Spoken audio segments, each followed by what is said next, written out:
Business exists only to meet the needs of the people. But there's an extra advantage if your product and services are pitched on a platform that gives you the added advantage over your competitors. For your desired return on investment and so much more, advertise on Spectrum Television, on StarTime's DTH Channel 421 and on free-to-air with a frequency of 12733. Spectrum Television, broadening your horizon.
Every society is premised on the quality of relationships forged by its inhabitants. The health of these relationships determines how well people, relationships, organizations thrive and how long they stick together.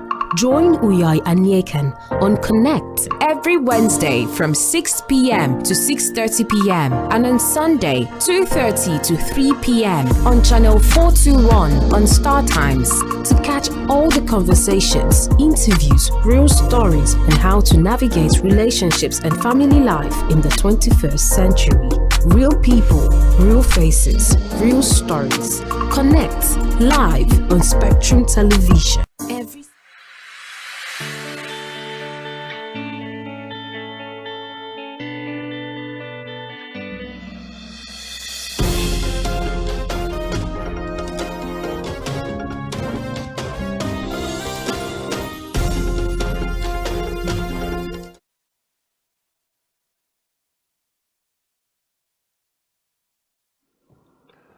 All right, good day and welcome to this week's very first edition of Political Spectrum, a program with an eye on issues bordering on the Nigerian political terrain. This week's episode also promises to be exciting and engaging as we brush through some of the events which may have occurred during the week. I ask you to follow us on this journey. My name is Onumese Ehinoma Olusegun, and we are broadcasting live from Uyo, the state's capital. Moving straight into the business of the day, we take our first reports, but then we'll go on a short break. We'll be right back.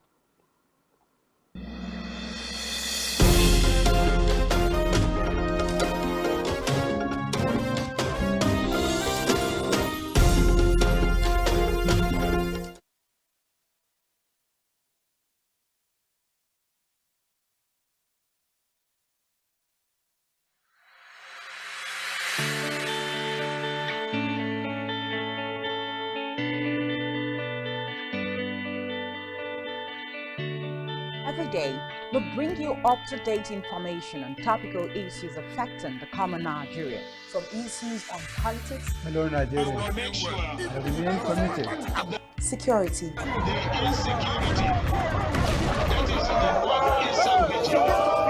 education, health, lifestyle, and so much more. Join Janice Kobum and Uyai Anyeken every weekday from 7 a.m. to 9 a.m. on Rise and Shine Daily, exclusive on Spectrum Television.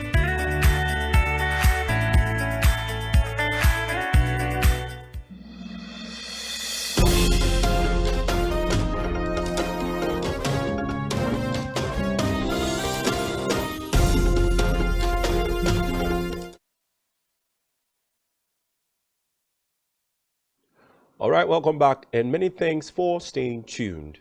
The first report we are going to be following this morning is concerning some very, very high judiciary, officers in the nation, although the stories are being disputed. And your guess is as good as mine. There's a story about the visa ban for CGN and other judicial officers. The United States government has placed a visa ban on the Chief Justice of Nigeria, Justice Olukayode Ariwola, and 6 other members of the Supreme Court of Nigeria over their delivery of controversial and inciting judgments. Besides Ariwola, the other Apex Court justices whose identities were revealed by a highly placed source are 1. Musa Dachito Mohammed, Sentus Wenze, Justice Kudirat Kekereekun, amongst others. It was learned that their ban was connected to questionable judgments they gave, including the controversial judgment that made Senator Hope Uzodimma governor of Imo State in 2022, as well as the judgments that recognized Senate President Godswill Akpabio and his predecessor, Senator Ahmed Lawan, as winners of their senatorial elections. Recall that the Uzodimma, who came fourth in 2019 governorship election, was controversially declared winner of election by the Supreme Court. In the case of Lawan and Akpabio, the Supreme Court ruled in separate judgments that both senators who didn't participate in their party's All Progressives Congress primary election are the party's senatorial candidates. Lawan and Akpabio were presidential aspirants at the time the party held primaries for their senatorial districts, which legally ruled them out of the senatorial contest. While they both stepped down for Bola Tinubu, who later won the presidential ticket, senatorial candidates had emerged from their senatorial zones to represent the party in the election. Bashir Machina and Udom Ekudom won the primaries and emerged senatorial candidates for Yobe North and Akwa Ibom North West, respectively. And their mandates were recognized by high and appeal courts, but the Apex Court overturned the judgment of the 2 lower courts. However, Spectrum TV News learns that the embattled Supreme Court justices got wind of their ban to enter the U.S. after they were denied entry to the country to attend a seminar. The source, a ranking Supreme Court official who pleaded anonymity, confided in the media that Justice Kekereekun was the first to be informed of her visa ban. The source added, the ban has become a burden on justices of the Supreme Court, the source said, and that signals the justice has been received.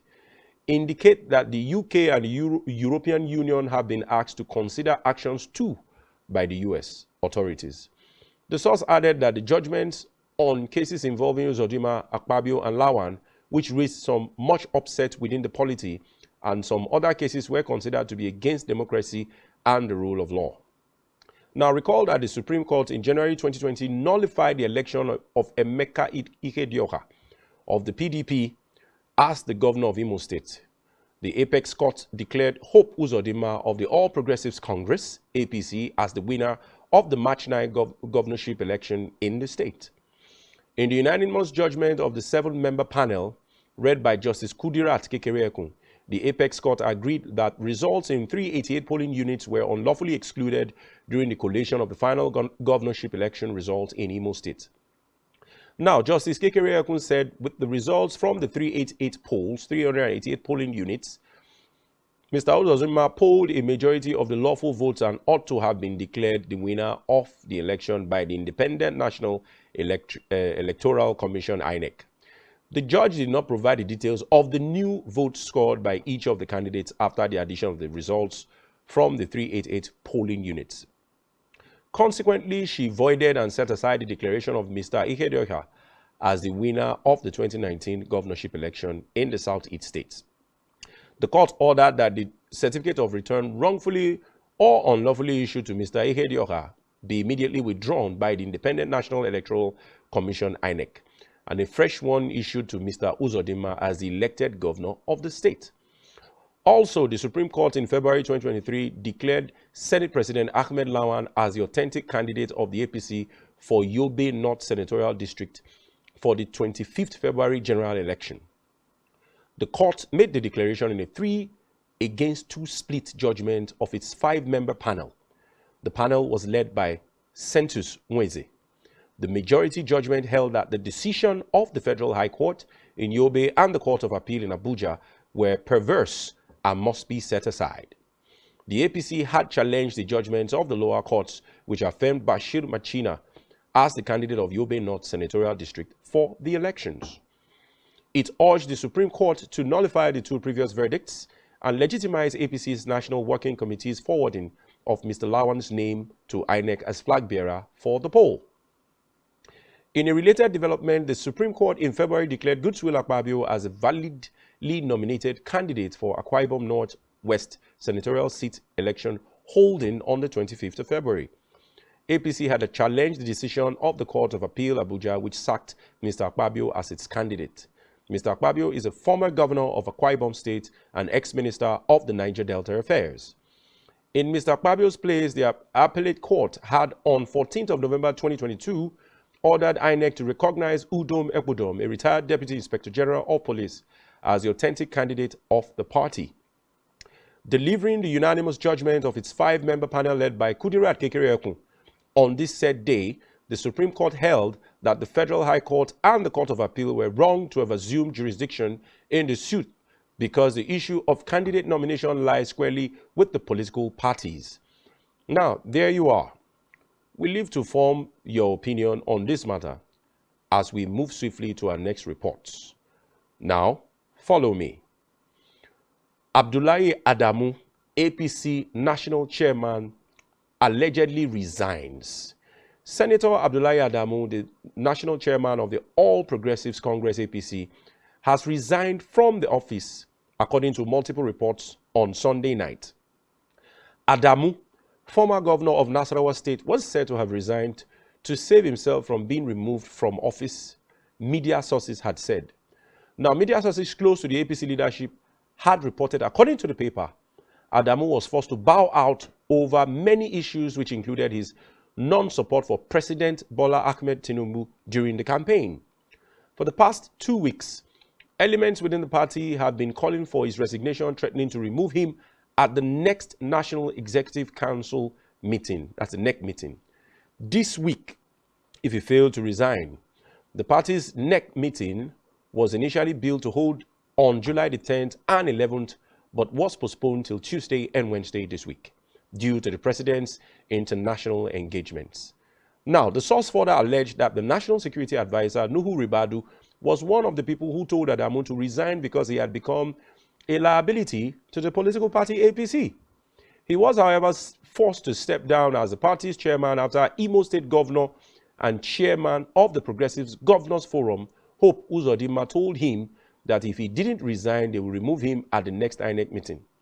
Those who are calling for Adamu's resignation accused him of working against the president during the party presidential primaries, publicly supporting former Senate President Ahmed Lawan and failing to fully back Tinubu even after securing the party's ticket. Adamu was also allegedly accused of mismanaging the party's funds. National Publicity Secretary of the party, Felix Moka, is yet to make an official statement in response, as we continue to wait for the APC to make an official statement on the matter.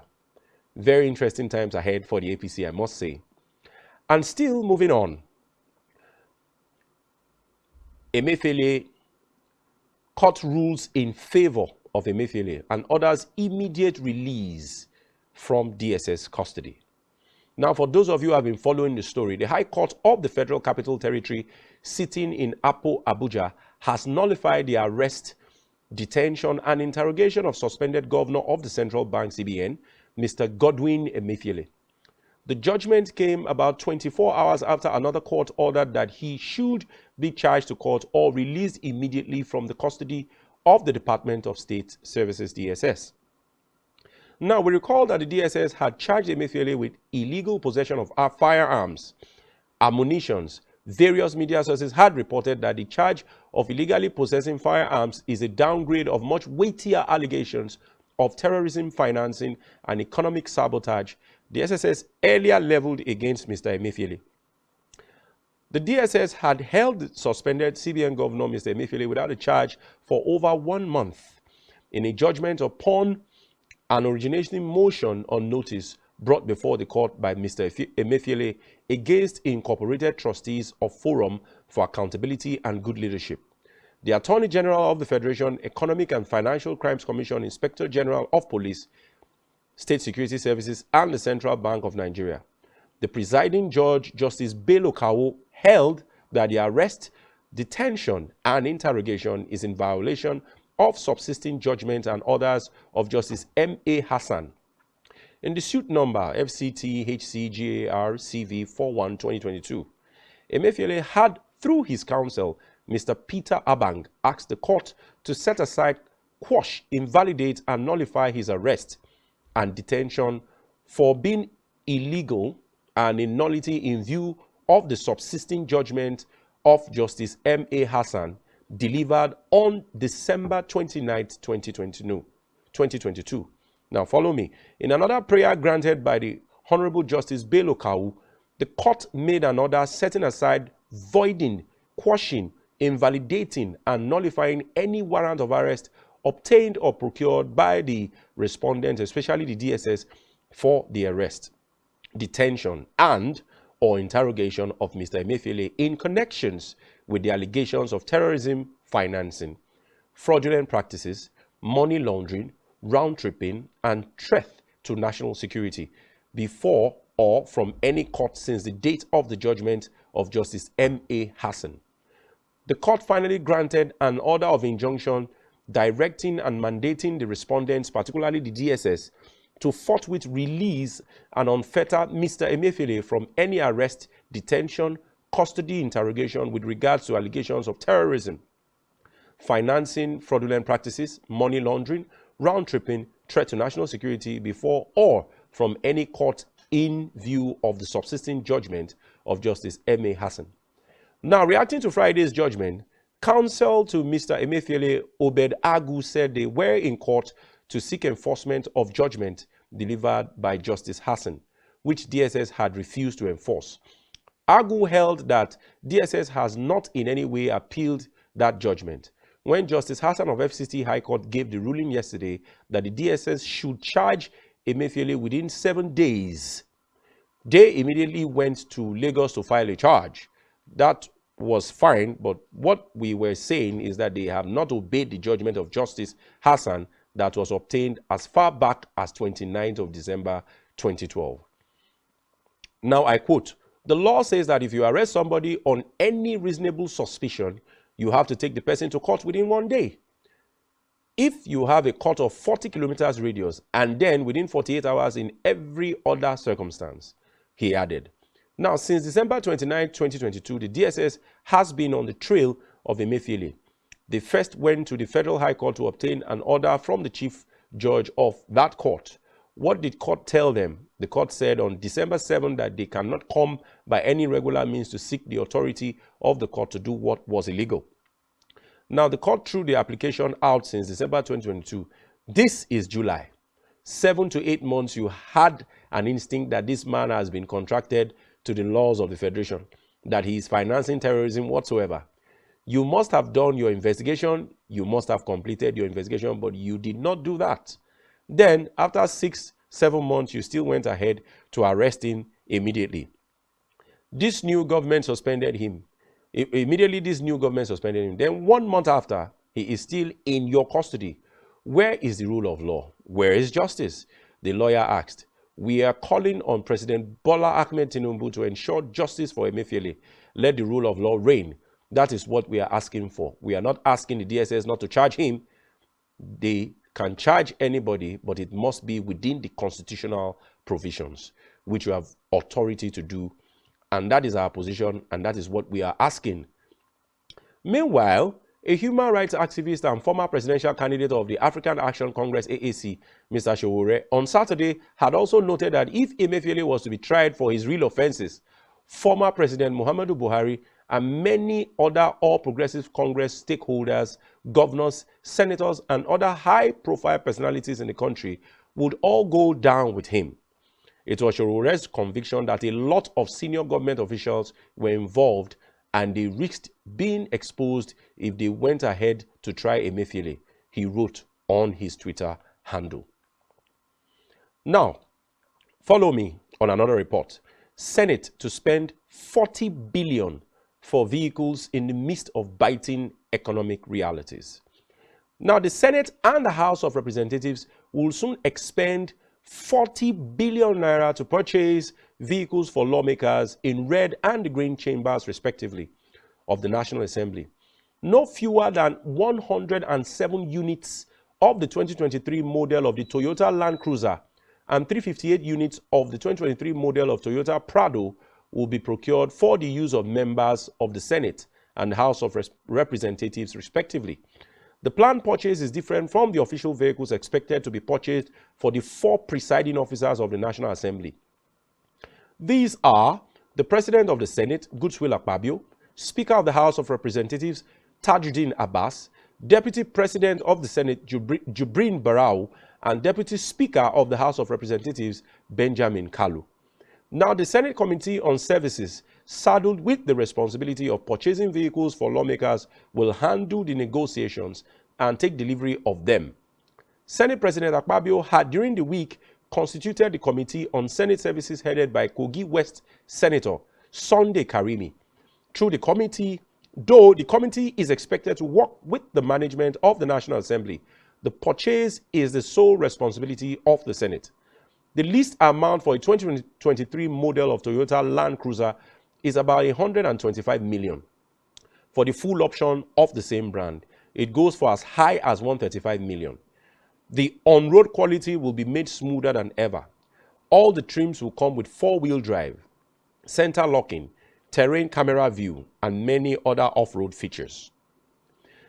Features you will find in the new model include Apple CarPlay, Android Auto, 10-speaker audio system, 10-way power adjustable driver seats, 8-way power adjustable passenger seats, heated and ventilated front seats, quad zone climate control, wireless charging, heads-up display. The car dealer gave breakdown of the sports utility vehicle. Now, the Senate Committee on the Services is also expected to handle the purchase of 2 bulletproof vehicles for Akpabio and 2 of his deputy, Barau. The car dealer put the amount needed to purchase a bulletproof vehicle produced in 2023 at over 300 million apiece. Some members of the House are of the opinion that since senators are using Toyota Land Cruiser, it will not be out of place for House of Representatives members also to upgrade to Prado Jeeps. Now it is already in full public domain that the National Assembly will be getting 70 billion or thereabout from the 500 billion federal government subsidy palliative, whilst it is also alleged that the judiciary will also be getting about 35 billion from the 500 billion. Moving straight into discussions now, let me quickly introduce my guests, if he's ready, on the show this morning. I have no other but Comrade Solomon Idiogbe. Comrade Solomon Idiogbe, good morning to you. How are you doing today? Good morning, Shagun. It's my pleasure. You are not smiling. It's a new week. Come on. It's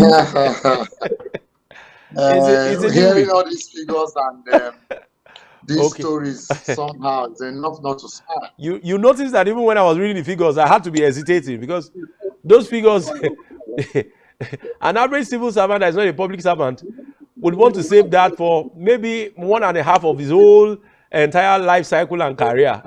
Those figures are staggering, I must say. Shagun, it's unfortunate that it's unfortunate anyway. You know, those supposedly elected. Yeah. Of course, you and I know that most of them are elected. Obviously, go there to do, if you like, from my pocket only. Yeah. And not really the bidding of the Nigerian people. It's painful when you hear figures.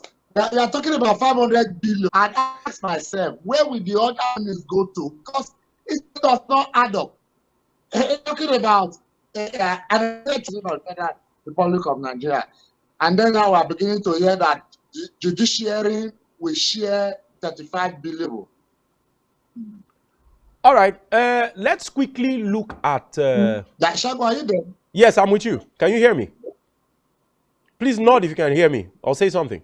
News or a lesson, a news that should bring some kind of lesson. Although In some other media spaces, there's already contention that the US has been banned, visa ban to America, and we're expecting that the EU will also follow. Names were mentioned, Centus Eze. Now, if really it is that they have been banned, will that send enough signal to the judiciary as we speak? Well, it will send a signal. The question is, will it send a positive or a negative signal? Of course, it will send a signal. Exactly. Nigerians have shown to some of us over time, especially those some elites or politically placed Nigerians, but they are the devils themselves by just adding the in front of their hero. So for me, I don't know if it will send a signal for them to back down on Musa to think and try to be smarter, more. I don't know. Okay. All right. Thanks for that first response. We know, with all, there's this saying that once the judiciary pronounces, the only way you can appeal is to take it to God, which means they are the final arbiter. Recall Uzodimma's case. Uzodimma's case, where he came forth, and then these justices ruled it that 388 units. And then during the presidential primaries also, we all know that Akpabio and the then Senate President Lawan were both interested in running for presidency, and also for Akwa Ibom won, then Bachir for Yobe won. But the cases went back and forth, and in the end, those of criticisms, a lot of criticisms. My question now is, how far judgments have eaten deep into the Nigerian judiciary? Solomon, can you hear me? Yeah. Controversial judgments eating deep into the Nigerian judiciary. Let's listen carefully. At a time, I've always the Nigerian judiciary as Nigerian judiciary and the legislative. Yes. I often have referred to three terms of God. 4. Blame number 1. 1,000 votes. They didn't allocate, as it were, what was supposed to be said were wrongly growing. We used to hear that the court is the first where the court that will give you end and that will make things happen for you, and then in the end you'll be happy with yours. Now, because it is often said that justice delayed is just denied. So the verdict subjudice, where people begin to speculate. I think the area Nigeria needs to really focus on as a final law and rule. We have never seen somebody, this is, I like to call it rules. I expected not to exceed A, B, C, D. For instance, that things happen and people are not prosecuted to go free. People, one of the media sources, social media, over the ground of 25%, Nigeria, they'll be us in power. We have what it can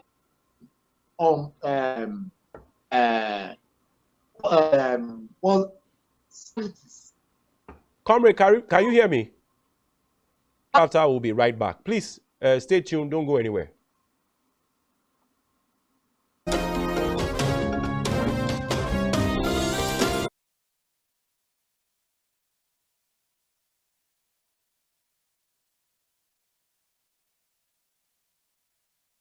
To share police powers with the president as stipulated by the Constitution. We do not have a federal government police force. We have to say something. I want to say something here. Perhaps it might also enlarge the scope of people who should be invited here for examination. My Lord, if we cannot find those who literally murdered Killing City, he never did. He linked you with the attempted murder of Hebrew. He did not. My Lord, the matters council is leading the evidence. On these cases are in court, my Lord. I'm just reminding your Lordship. My Lord, sorry, my Lord, I think... Nigeria, legally speaking. Join us every Friday from 5 p.m. to 6 p.m. for Legal...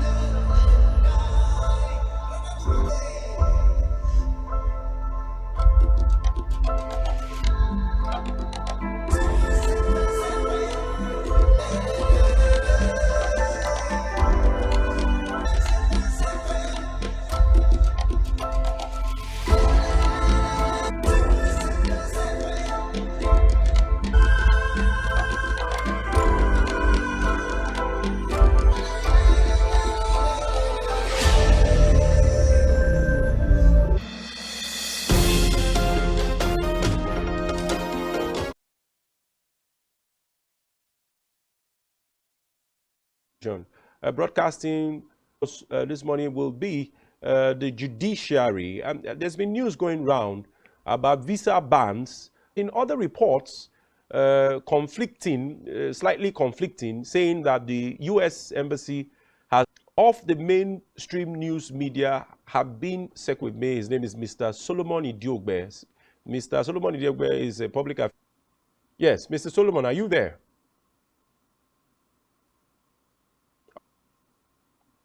Okay, while we still try to ban, especially on the chief of the judiciary, and the conversations of taking up judgments that have become some kind of controversy. Remember that the democracy is on a track. The law, the judiciary are meant to interpret the law to deepen democracy.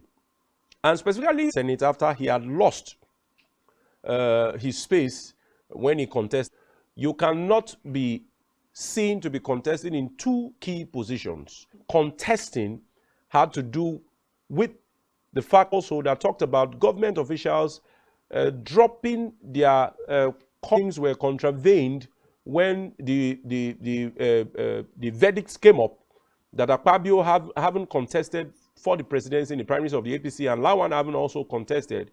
Went back, and the tickets that Ab initio had been won by other persons within the party, were given back to them. And then the argument during the verdict by Justice Kekere was that the issue of whoever was nominated to fly the party's flag, these are the issues that we have been, having conversations back and forth with, must associate with, these countries, a major pillar of democracy, because when everything seems to have lost its direction, just like we have and the Western world now do not seem to see it as such, and as such they are putting their own, these are gradually being closed in the presidential election petition tribunal, and we expect that verdicts soon will be read out. A lot of cases expect that this will send signals to the institution, the judiciary, to try to uphold. Is my guest back on the virtual platform? Yeah. Mr. Solomon. That's very long. It's a lot better. Concerning the president, over the weekend, a lot of news blogs also carried it that alleged to remove him in the case of the judgment, and that there will be some kind of anarchy. Although we've not heard him come out to refute it or to try to explain what's on social media as to that kind of statement. How do you perceive, that kind of statement? It's really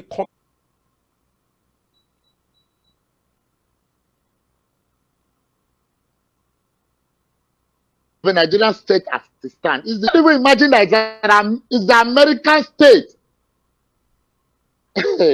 Nigeria was supposed to be big brother. Now they call carry Kenya the week. Isn't it painful? Now look at it. The fact remains that the system in Nigeria, the judicial system, is corrupt. Otherwise, how can an INEC chairman sit down in a public glare, do what you are? Nobody. It's not a common talk. If you talk to anybody anyhow, He will just tell you, say, if you are not satisfied with it, go to court. They will tell you, Shagu, you are a white man. Able to sanitize the judicial system in Nigeria would have gone 60%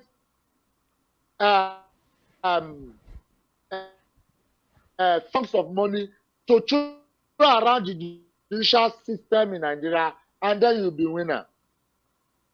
Okay. Then, now, don't forget, whether it's a speculation, whether it's real, whether or not, don't forget that some time ago, when Mr. President was in the UK, now, don't also for action by the United States, our Chief Justice is one of them. The Aso Villa is getting wind of certain moves now again, and that's why they are coming out to threaten. You know, they have the power to hire. No smoke without fire. You are in Nigeria, Shegu. You understand how it plays. That there is no smoke without fire. There's no atom of truth. There's an element of truth. Because atom in science is described as in smallest it is so particular. All right. So let's still leave it at the realms of allegations, because we've not had a situation where the president himself has come out to refute the claims or any of his spokespersons. You know, nowadays of the presidency or at the subnational level of the governor. So we're expecting that we'll hear, you know, a refute or a rebuke. There will be anarchy and whatever. But I personally, I'm not saying days are over because I still, there's a way I hear it. It sounds more like campaign rhetorics rather than, you know, acting as the leader. And, you know, during campaigns, you're allowed to say a lot of things and get away with it. But as soon as it came during the inauguration and said that subsidy is gone, and then in a few hours, the whole nation went into uproar, then, all right, we will now go on another short break. Thereafter, a lot of other things. Before going on the show. Okay, you can make, you have about that the man who never contested a senatorial election was now sent and nominated as a senatorial flag. Court 1 and Court 2, the one you refer to as tribunal, and then appellate court, if you like, upheld bearers. And in the end, what did you see later? That Supreme Court, because they say when Supreme Court did judgment, only God who did not win the senatorial bid, automatically, you know, because that's the bidding. If you stay in Nigeria, okay, you know, all right, you know. All right, we'll go on a short break. We'll go on the room. If you're just tuned in, a lot of issues that happened over the weekend, we are going through them, and we help you to understand it better. Stay tuned. We'll be right back. Don't go nowhere. Join us again.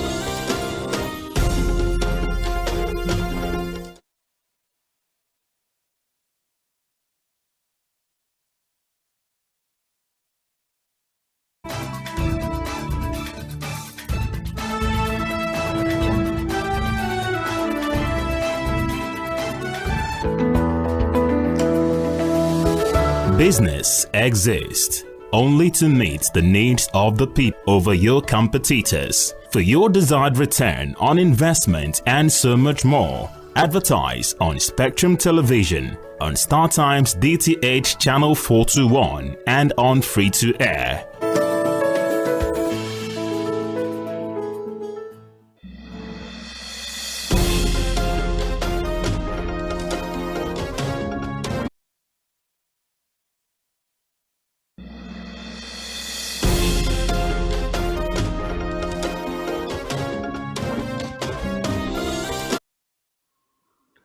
All right, welcome back, and many thanks for staying tuned. We've been having some engaging conversations on a plethora of events that Comrade Solomon Idugbe is a public affairs analyst, and he's also an active member of civil society. All right, Comrade, if you can hear me, let us let's talk about a period where the federal government and governors at subnational level. We hear in National Assembly that is voting 40 billion to buy vehicles, you know, to their own deputy speaker, are going to spend 10 billion from that 40 billion to get bulletproof styled SUVs. While we're going through the reports, the dealer, you saw, and at the discomfort of the average Nigerian citizens. A lot of criticisms are. Shagu, is the height of insensitivity for 3 square mil. Legislators are busy to move their people. So it's laughable. You know, for me, rather than begin to dance, Senator Godswill Akpabio, the Senate President as he stands today, receive pension because that's the retiring house of governors. Once they retire as governors, they go back to the Senate, and yet they still look for, because in their pensions greed, you know, they have lots of money. They have security agents guarding them from the not to, whether you like to call us work for themselves. So painfully, that's what we have found in Nigeria, and that's what we are coping with. We just hope that Sunday pity. We are just where we are. Okay, if at this point we are still talking about a significant percentage of the budget in procuring, saying that I think Nigeria ideally should work towards reducing this. You know, people are saying, let's find a way, you know, to reduce the size of government. So assembly, you know, and a lot of argument. People are saying the executive should do you think Nigeria will ever wake up to a morning where the National Assemblies, or at least genuine nation, is dwindling? Let us consciously formulate bills, tiers of government expenditure. The National Assembly will say, okay, enough is enough. Let's take this sacrifice. Yes. For me, it's unfortunate that a country such as Nigeria will be borrowing money. Man who is really interested in making well his business, borrowing money to pay another money he borrowed. You make profit, then you can pay off your debt. But when you are borrowing money to pay off your debt, you are still where you earn monies in dollars. I'm thinking of giving away such monies that they are borrowed, their mathematics, or what they read their economics from. That a month, Shagu, 8,000 naira cannot take you a pot of soup for 1 week. They say poorest of the poor. I dare ask Mr. President, can he tell us how many Nigerians are in Nigeria today? I have no figures. And I know that because I don't even understand them. How you are yet to do your census to tell us an estimated figure that you have of the Nigerian people, yet you have 12 million Nigerians as poor. How? I mean, so sometimes I wonder, how did we get here? We were crying that General Muhammadu Buhari was robbing us, and yes, where we learned that even when schools were on vacation, they were still feeding school pupils and all that. And we say, well, sometime soon there will be a change of government, and when the change comes, there will be a better Nigeria. And we are asking for 500 billion, and from the 500 billion now, we have known that both the judiciary and the legislators will collect almost over 100 billion, and then of course the executives will also thief over. That's where we are. Or you are able to tackle the issue of, because last time I heard Mr. President saying, we talked about it here, food security, maybe my sister station, food security, when he made a declaration, I'm talking about insecurity, because you cannot deal with food security without dealing with insecurity. First, the reasons why you're having shortage of food is because farmers can no longer go to farms in the name of that's right. Farmers headers clash. But you and I know that before General Muhammadu Buhari took over as president of Nigeria, we only had the issues of Boko Haram existing in the northeast. And when he took over, it spread straight to the southeast, northeast. What we have today is that we are giving relevance to animal farming than crop farming. And as such, giving it names. And then Boko Haram faded off. We started hearing slangs like banditry, header summers clash, unknown gunmen, kidnapping, ransoming, and all what no food would have been, addressed properly. The issue of declaring state of emergency of food will not be, will not be discussed.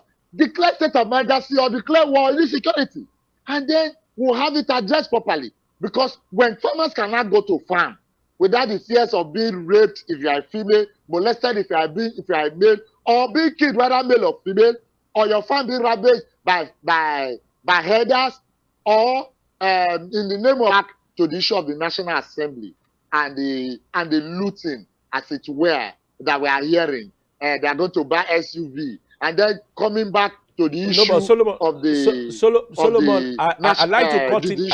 I like to cut in there. The judiciary. I like to cut in there. I believe. No. I just need to touch it all. The word. The executive, the judiciary, or the legislators are doing what I'm hanging on. We could say that the National Assembly.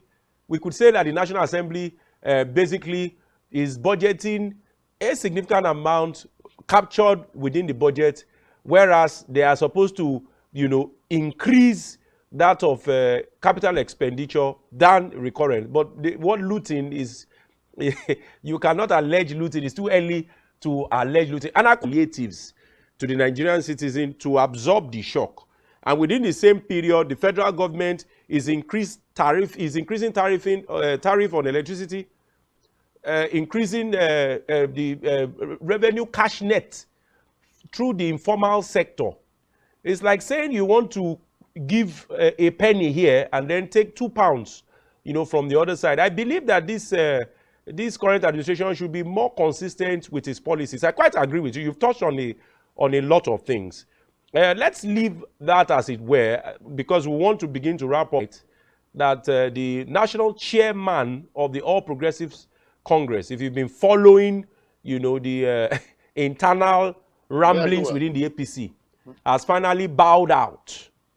And in bowing out, a lot of media platforms have also reported that there was pressure on him to resign. Otherwise, at the National Executive Committee, they will force him out.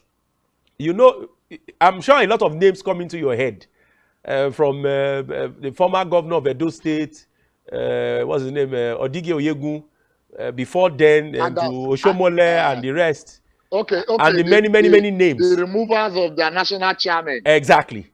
So how would you react to this? Because we've not heard anything from Adamu other than, media sources and reports we're following. How would you react to this? No, the sources from Adamu says that Adamu said Mr. President is not in town, that until Mr. President returns to town, he will not be able to make comments on the matter regarding the issue of his removal. However,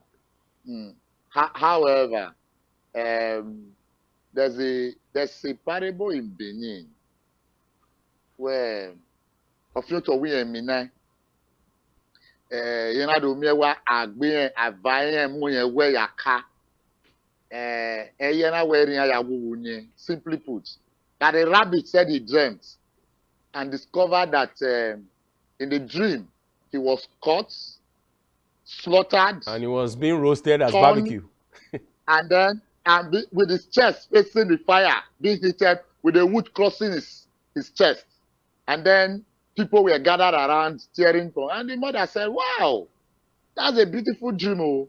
It's not a dream that will not come to pass, because that's how they die in their family, usually. That's usually how they die in the family. And so the issue of Adamu's resignation, step aside, push aside, is a normal thing within the APC. Within the last few years, you have seen, like you mentioned, the buy down of Odige Oyegu, that of Adams Oshomole, the ones who have been, jostling on around and on and how we got here. So APC somehow sometimes show to us like a party that is like a house divided against itself. Though they are the ruling party, the issues of this issue of national chairman removal, suspension, threats to be suspended is not a new thing. Unfortunately, we do not have political parties in Nigeria with all due respect. All we have are political associations. And then the rest, other political parties outside the two major political associations are political spectators who clap alongside the other political parties. And that's why when you see them during political era, they begin to applaud either of the two, except for the Labour Party in the last general election that took a stand and went straight to the pool and has made a difference. I see about changing the narrative. For the first time, you know, when APC came on board to remove Goodluck Jonathan on a mega merger between PDP, a faction of PDP, ABGA, ANPP, NNPP, BNPC, and PCPC, and PCPC, all of them together to form the APC. The ADs, those aiding, and they all form the All Progressives Congress. For once, you saw a party without any mega merger came on riding on the free will of the Nigerian people and the young persons in Nigerian state saying they needed to change the narrative. And via the Labour Party, made an attempt for the first time, and then the rest story you can tell. So let us begin to watch them as they drama and drama themselves out. For us, as Nigerians, especially Solomon Ijogbe, we are tired of these major political parties or political associations that we have. But the interesting thing, Solomon, if you can hear me, the interesting thing here is that pressures were put on him because it was perceived that he did not support Tinubu. And in that report, key names were mentioned. The current National Security Advisor was mentioned, and then the current governor of Imo was also mentioned. Well, it is fair that in the media, we give them a right, you know, to rebuttal or a right to respond. Maybe before the end of today, they probably would have seen it. Him to step down. It's no news. They probably would have seen it. But the allegations are that he did not support the principal that is now president. That he gave all his support to Lawan. And even after Lawan had lost, there were body language that he didn't give support to the president, and then they will wait until the president finishes his international engagements, you know, to proceed on the matter. Do you smell that there is going to be huge crisis in the APC? Of course, we are following that of the PDP. Till now, ever since the G5, the PDP has not been able to get off on his feet. Every day is controversy over controversy. Do you see the APC, you know, towing the same line in terms of some kind of implosion? Comrade. The implosion is long overdue. I refer to it as the mene mene tekel parsi of the Bible. Or if you like, I'll take you back to the Bible where the Tower of Babel, where God said that there was a need to give them diverse tongues so that they will not be able to gather and gang against him and then build their tower to heaven. I think it's a sign that there will be a new Nigeria and there will be a better Nigeria. Optimistically, that's the way I'm saying it, and that's the way I'm saying it. So for me, I think it's a welcome development, any political party, at least for now. But I think that the Nigerian people need a fresh breath from these, you know, looters and thieves that call themselves politicians, legislating and thieving and sharing our collective patrimony. It is that time Nigerians begin to see clearly. For me, I'll continue to pray for them to remain in crisis. Both parties. I'll continue to pray for them. Because if you look at it, without asking a diviner to do it for you, you would have noticed that they were part of the problems that the Labour Party had while prosecuting their case in court over alleged fraud or malpractices in the last presidential election.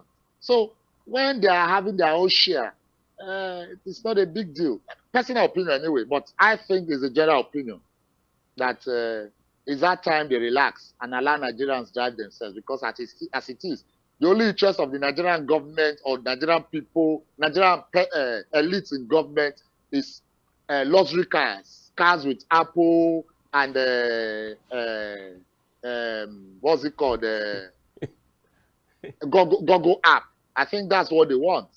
I'm not thinking of the Can you imagine you want to buy an SUV that will cost millions just for your luxury, and you're only thinking of giving 8,000 naira to the poor? You, the rich, you are not thinking of taking 8,000. You are thinking of giving 8,000 to the poor, and you are thinking of buying an SUV for yourself that has Apple. The SUVs actually cost between 150 million to 300 million. I said the SUVs cost between 150 million to 300 million per vehicle. That was still the woman. All right. As we very painful, Shago. As we gradually wrap up, I would also want you to have one or two comments on the Emefiele issue. We've been following it right before the elections per se. There was this sudden policy about redenomination, or is it redesign? Sorry, pardon me, redesign of the naira. And then you follow the whole story, and then whether it was for good or was for bad, you know, there were some cases who said the presidency didn't want money to be in circulation so that politicians would not have the necessary resources to induce people to sway votes. You know, there were arguments back and forth, and in the end, Emefiele, you know, in the end, they were able to bring back the old notes. Little did we know that the president did not forget those issues. And as soon as he came in less than 2-3 weeks, Rashid Bawa, the EFCC anti-graft boss, was taken, and then Emefiele himself was flown from Lagos to Abuja. And since then, he's been in the custody of the DSS for 1 whole month. Now there are arguments that if we were to prosecute Emefiele now for the major offenses, that a lot of heads will roll. How would you react to that? Especially now that they are saying that the cases against him are cases of unlawful possession of firearms and unlawful possession of ammunitions. I'm sure you followed the story. Very well. You know, it pain me. Sorry, sometimes, you know, I have to resort to our local parlance. When I see how they treat us in this country. For me, I'm very glad that Emefiele is feeling at least a little of the bite of what he gave to Nigerians during the cash crush policy he brought to the Nigerian state. At least you can see what it meant to be behind bars. Because Nigerians were actually behind bars. People lost their lives. People bought Naira. They used Naira to buy Naira just to survive in Nigeria because of Emefiele. But it's funny. When DSS told us that he was sponsoring terrorism, he was doing this, he was doing that, and now you're only telling us that it's the only offense that they are not charging him with is illegal possession of firearm. That's right. It's funny. Is that not a cover-up? Look, for me, because as we roll, and for us, we want the heads to roll so that Nigeria can be sanitized. Until something drastic was done in Ghana.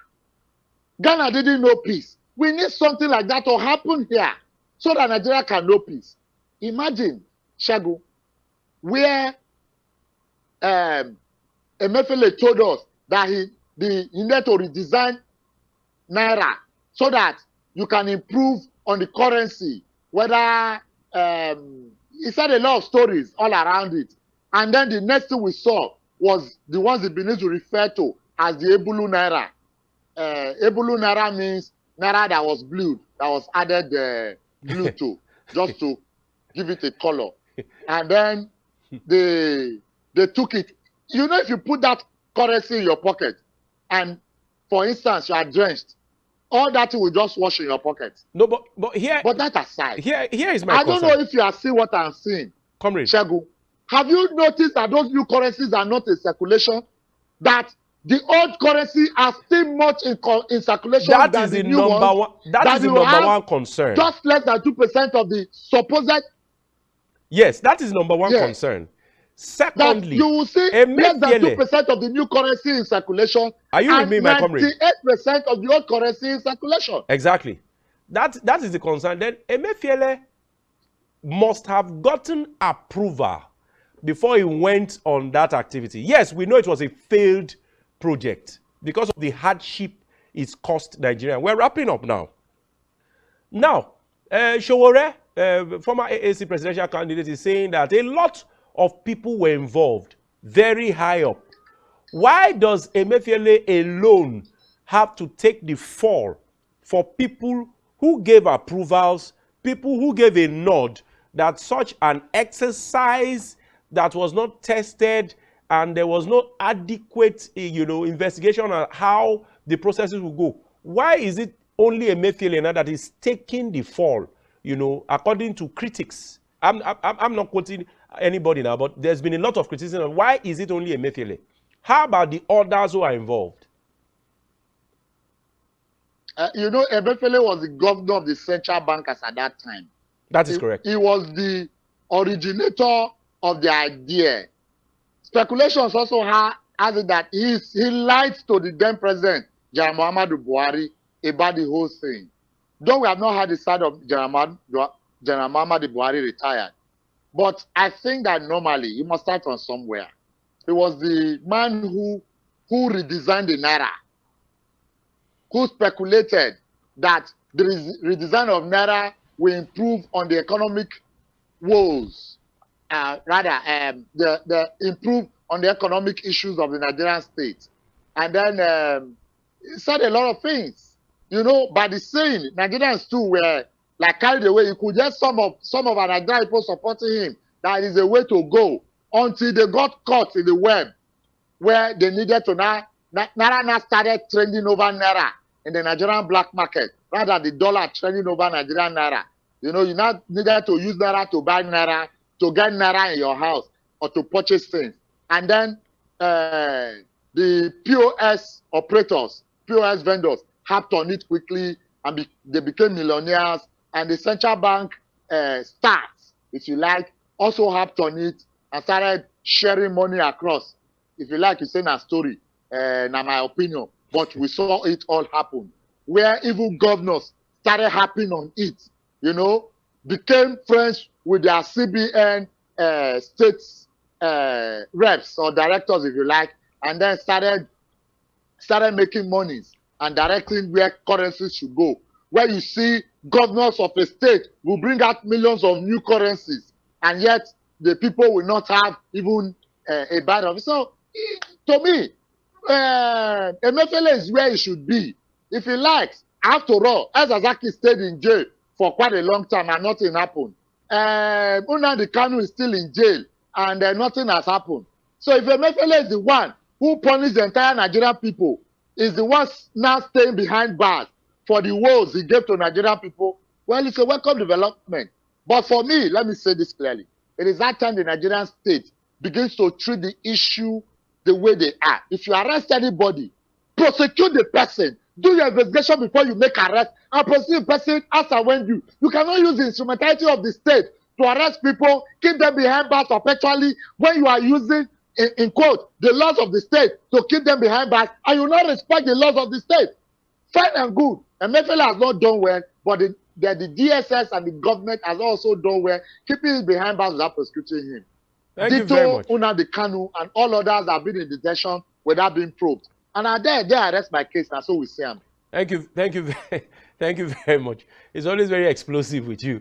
A lot of things to discuss. Time is never enough for us to discuss these issues as they come, because Nigeria is a very, very big nation with a lot of events and happenings. Our prayers, really, comrade, our prayers are that this current administration have the goodwill, the strength, and the intelligence and the acumen to be able to move us forward. It's always a pleasure to have you on this show. We'll be speaking to Comrade Solomon Idiogbe. Thank you so much. Comrade Solomon Idiogbe is an active member of civil society and also a public affairs analyst. I hope that next time we call upon you, we'll also have the opportunity to enjoy from your wealth of knowledge and experience. Thank you so much. All right, that's about all we can take for today on Political Spectrum. Remember, the transmission continues on Spectrum Television.